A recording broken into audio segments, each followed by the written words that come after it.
Indonesia Update kami lanjutkan dengan informasi pelaku pembunuhan perempuan yang berprofesi sebagai penagih utang diduga juga bertanggung jawab atas hilangnya istri hingga jasadnya ditemukan dalam septic tank di rumah pelaku.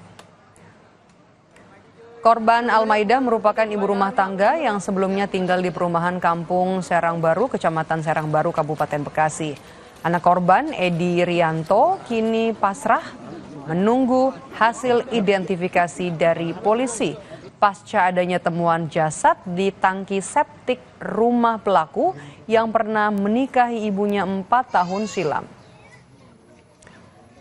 Dari keterangan anak korban, ibunya juga sempat membawa uang tunai 50 juta rupiah dan juga sejumlah perhiasan sebelum pergi bersama pelaku. Anak korban berharap pelaku bisa dihukum setimpal.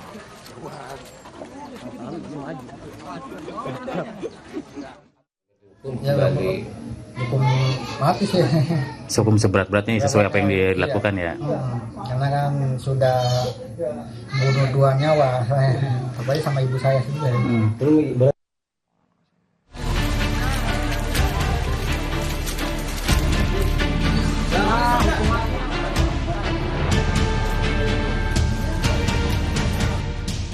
Kasus pembunuhan perempuan yang berprofesi sebagai penagih utang di Kabupaten Bekasi, Jawa Barat ternyata menguak kasus pembunuhan lain.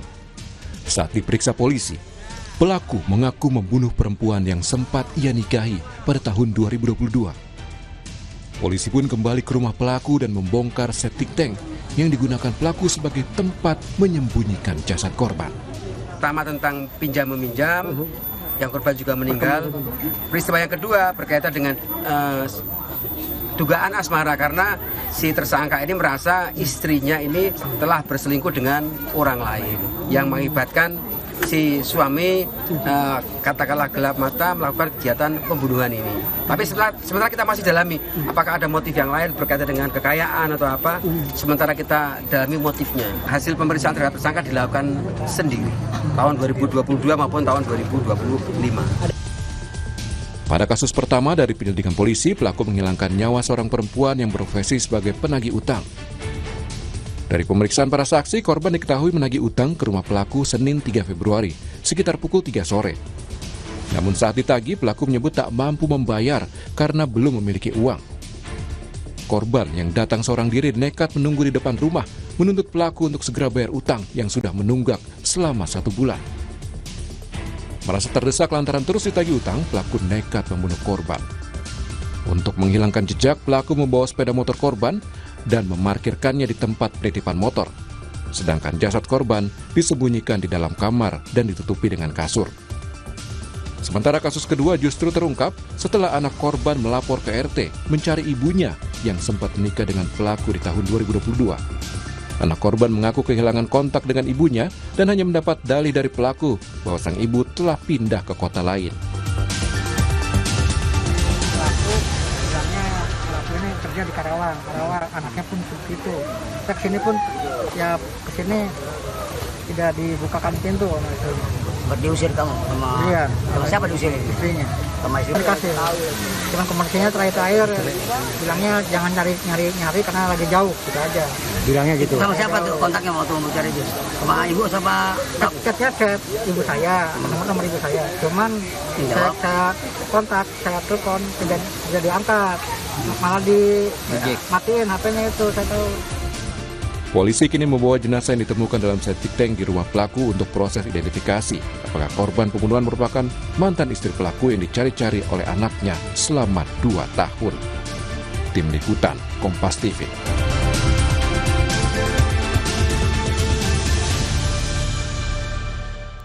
Informasi terkini dan juga bagaimana hingga kasus ini bisa terungkap, kita tanyakan langsung kepada Kompol Onkoseno Grandiarso Sukahar selaku Kasat Reskrim Polres Metro Bekasi. Halo, selamat sore Pak Kasat. Selamat sore. Pak Kasat dengan Maidop di sini. Kalau kita lihat ini adalah pembunuh perempuan yang berprofesi sebagai penagih utang juga ternyata menjadi pembunuh istrinya yang kemudian mayatnya ditemukan di dalam rumah, tepatnya di dalam sebuah lemari. Bagaimana akhirnya kasus ini bisa terungkap, Pak? Ya, jadi yang pertama untuk korban SP selaku karyawati koperasi atau bank tersebut ya, itu kan memang dia berpamitan kerja untuk ke lokasi pelaku untuk menagih uang. Nah, kepergian dia di sana memang diketahui oleh pihak kantornya maupun keluarganya, sehingga ketika dia tidak pulang-pulang, kemudian dari pihak kantornya maupun keluarganya kemudian mendatangi ART dan polsek setempat untuk dilakukan pengecekan ke lokasi rumah pelaku tersebut. Nah, pada saat beberapa warga dan pihak kepolisian ke sana, termasuk Pak RT, kemudian menemukanlah korban SP ini sudah dalam keadaan meninggal dunia dan ditutupi spring bed seperti yang ada dalam gambar tersebut. Nah, kemudian pada saat datang itu pun juga pelaku sudah kondisi berniat melarikan diri lewat kebun-kebun bambu di belakangnya itu. Nah, pada saat itu juga akhirnya bisa diamankan, kemudian dibawa ke rumah tersebut dan dia mengakuilah serangkaian tindakan yang dia lakukan untuk membunuh saudari SP. Kemudian kasus ini kita proses sepanjang hari itu, kemudian pada malam harinya ada dari keluarga saudari AM ya, tadi anaknya yang tadi saya lihat sempat diwawancara juga, saudara itu menyampaikan bahwa dulu tahun 2002 ibu saya ada yang menginfokan bahwa pergi dengan pelaku begitu. Akhirnya kita melakukan interogasi kepada pelaku dan memang betul bahwa saudari AM itu pada awal 2022 karena adanya cekcok kemudian dibunuh dengan cara dijerat menggunakan jilbab, mirip dengan apa yang pelaku lakukan terhadap saudari SP. Apa motifnya, Pak? Untuk yang pembunuhan terhadap saudari SP yang terjadi di bulan Februari 2025 itu karena penagihan utang. Kalau terhadap saudari AM itu karena cekcok masalah rumah tangga, itu pengakuan dari pelaku ya.